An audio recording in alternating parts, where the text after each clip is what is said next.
Good morning, and what an absolutely beautiful August morning. Kind of perfect at the moment. Dad's up unloading the last bit of yellow peas in that truck. Then he's gonna come down and get the auger and unload, or the combine and unload what's left in there. Kids are on the tramp. Mother is on the deck supervising. I think Corey went up to feed the critters, and I'm gonna make a couple of bags yet this morning. I don't have a whole bunch. I got a couple tons of chicken feed, some sheep feed, some 4-H feed, and then maybe a couple of bags of calf creep feed to make. So not a tremendous amount. I cannot say enough how efficient this is. You know, even the fact that, yeah, it doesn't hold a whole ton of grain. Well, basically it holds a ton. It doesn't hold a whole bunch of grain. It's absolutely incredible. It easily holds my whole ton of chicken feed, and it has probably like 8 times the amount of feed that I could make. And not only that, it's eliminated the whole issue of climbing in and out of the cab so many times, putting tremendous amount of extra hours on these machines, smashing into the tops of the augers like I used to have to do to drive and get each product that I needed.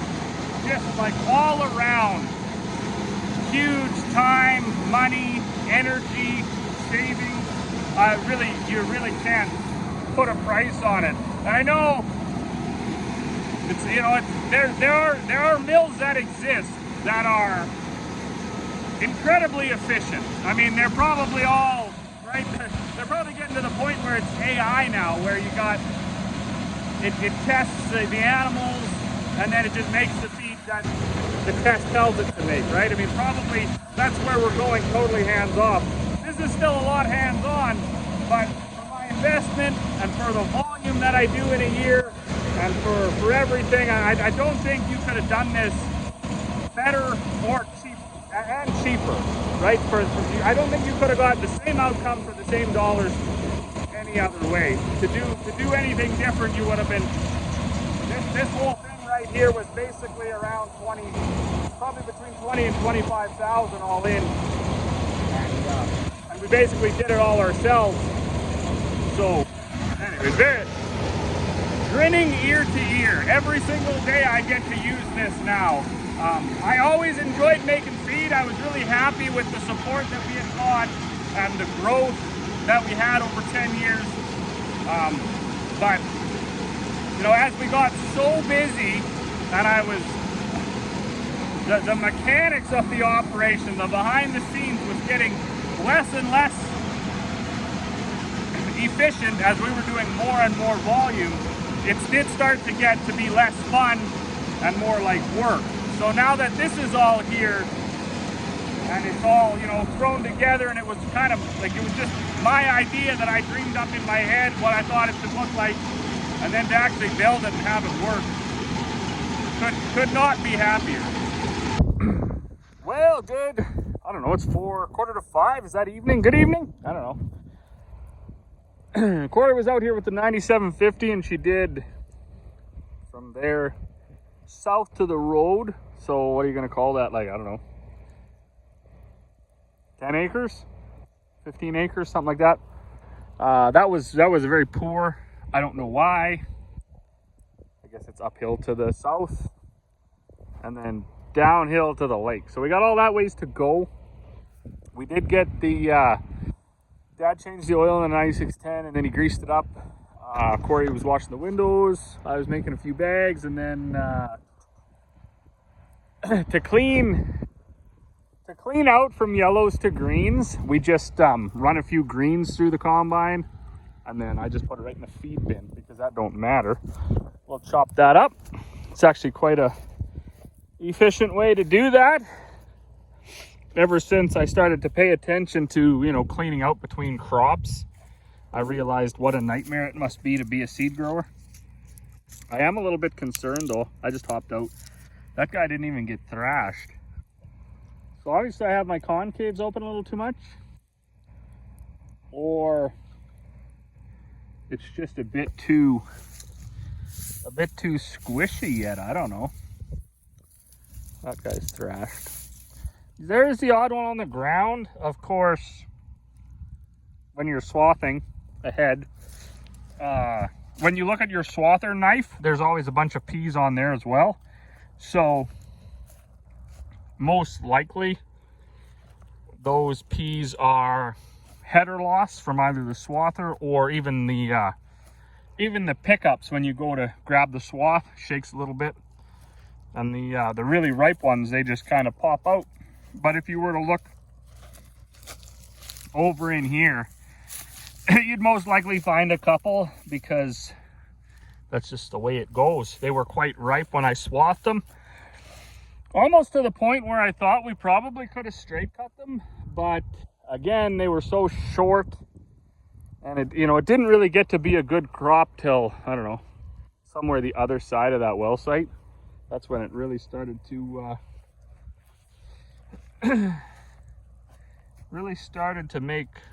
make a big windrow. So I'm not gonna worry too much. When you get into spots like this, I'm just looking for actual peas sitting up in here. That means they're riding out over the walkers. Like say the ones that are down on the ground, like this guy. He might have been there from before. He might have. See, this guy didn't get fully thrashed either. That's a little bit concerning. Anyways, I'm gonna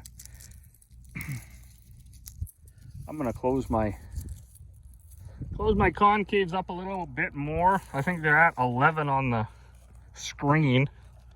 I don't know what that actually is for spacing. The book says, I don't know what the book says. I gotta check that out. The other thing, I was thinking, when I combine the yellow peas, so sometimes when your yield is so pathetic like that was, I'm thinking now, based on how full that 14-foot bin is, it's around 80% full, so probably around 2,000 bushels, which would have made that average out to be about 13 plus or minus bushels an acre. And so much of it was a windrow that was like just pathetic, right? So not that our combines are big capacity, they're just bigger than they were a long time ago, so they can handle a decent swath. So if you're putting through something so pathetic, there's an option. You can put like blank plates in your concaves. But what I did was I just left my wheat concaves in, so they're basically blanked off anyways. And I think that was, there's another, this whole one didn't get thrashed. Ugh. Well, at least I only made 2 rounds. What was I going at? They're nice peas though. So yeah, okay, back to the concaves. I just left my wheat ones in. Slow the cylinder down and then open the open till you don't see any cracks. And I think that actually probably helped the yield, because I don't know how you would have got. Peas are pretty easy to thrash. They mostly thrash themselves. They get so brittle, but still a crappy little swath like that.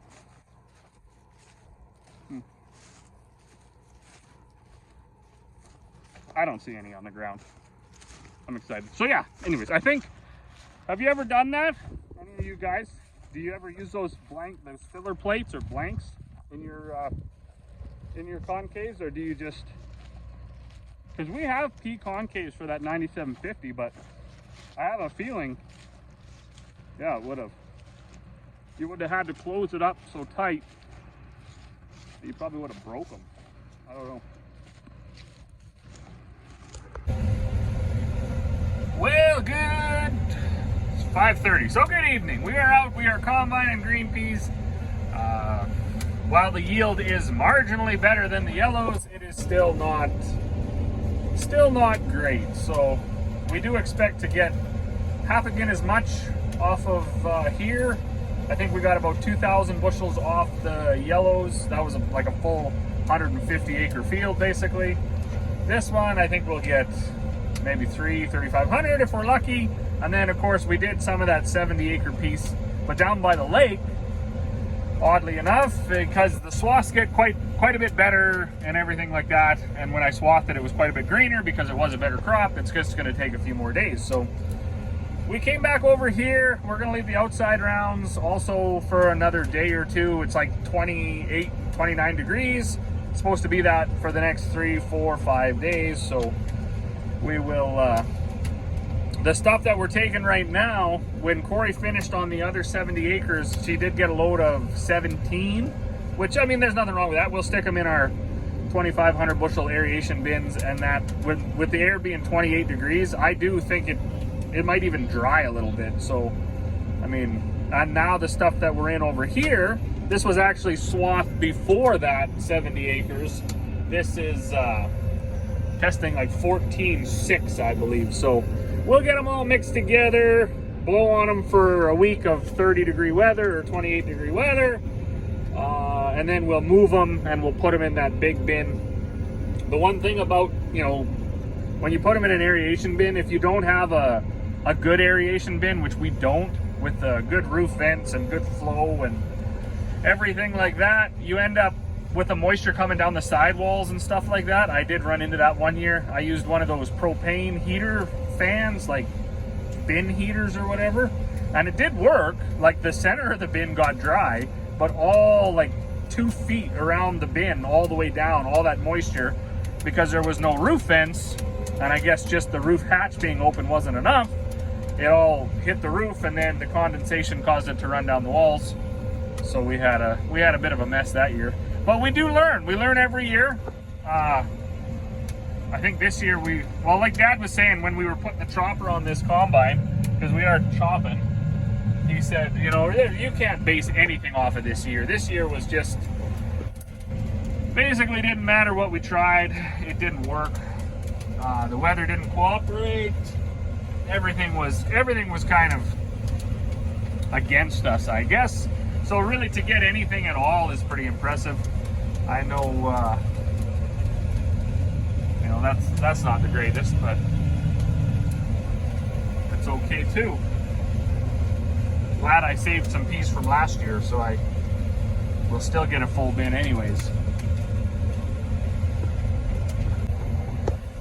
All right, well, we've made it quite a ways down the field, as you can see, since the last clip, but it's going all right. I mean, she's had to, the grain trucks don't move nearly as far as they did on the yellow pea field. So Dad actually just left with the International. There's not a whole bunch of walking in between the two. So Corey just dumped into that brown truck. That's such a little truck that we only put like a load and a half in it, because it's only a little single axle. I'm not in the mood to wreck nothing. So when I get back, what I have on will fill that up, and then we'll probably 2 more trucks, 3 more trucks maybe, because it gets quite a bit better down here. This is still not amazing, but I bet you we're getting into the 20 to 30 anyways, maybe the high 20s. As we move up to here, it gets a little bit worse, and then but down here we might not even be able to get all this today, because down around the bush, there's it's obviously quite sheltered, so it takes longer for the dew and stuff to get off of it. The wind doesn't really get at it that much, and it was a way better crop. Like, it was actually quite fun to swath that, call it 15 acres over there. But I definitely see I got to get a little bit more serious with the rock picker.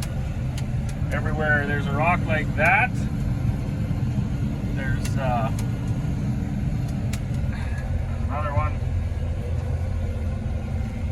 Those are that's part of the reason this year where we wanted to swath them again. They were so thin and they weren't very tall that if you're flying around and you don't have your land rolled or whatever, there's a fairly good chance you're going to ingest a rock. In fact, way over there, we actually picked up a rock with the pickup header because the swather had windrowed in there, so we weren't totally immune to that. But I will say I'm not real happy with the yield, but I'm content for the year it was. There's nothing we can do about it on August 23rd, that's for sure. It just has to be what it is. Well, down the field a little more, it is 10 to 7, and that's a nice sight to see. I've seen that about 4 or 5 times from that combine already. Unfortunately, though, we only got that far to go, so probably won't see it again on this field. She'll definitely get that much more on that 70-acre piece down by the creek, or down by the lake, sorry. But yeah, we just dumped, so we are only about half full. I don't know, because we're not filling the trucks right up, I don't know exactly what we're at the moment. I know there's not another truck back here, so that's kind of a win too, when you fill up everything before the truck gets back, because we're only 2.5 miles from the farm, so short haul. But yeah, pretty good. There's still a bunch down here. That was the best part, and then a little bit here, so we should each get full maybe one more time, or not quite full, and then we'll have this one wrapped up, and then that's going to be it, because it's 7, like I said, 10 to 7. I expect Mother and the little one are probably making dinner, so we will shut her down. All right, well, we got way ahead of the trucks. Dad had to load some molasses. He had to load some bags and stuff out. So Buddy and I, we were picking up, the wind blew, just must have been a little twister right here, so it just blew a little bit of our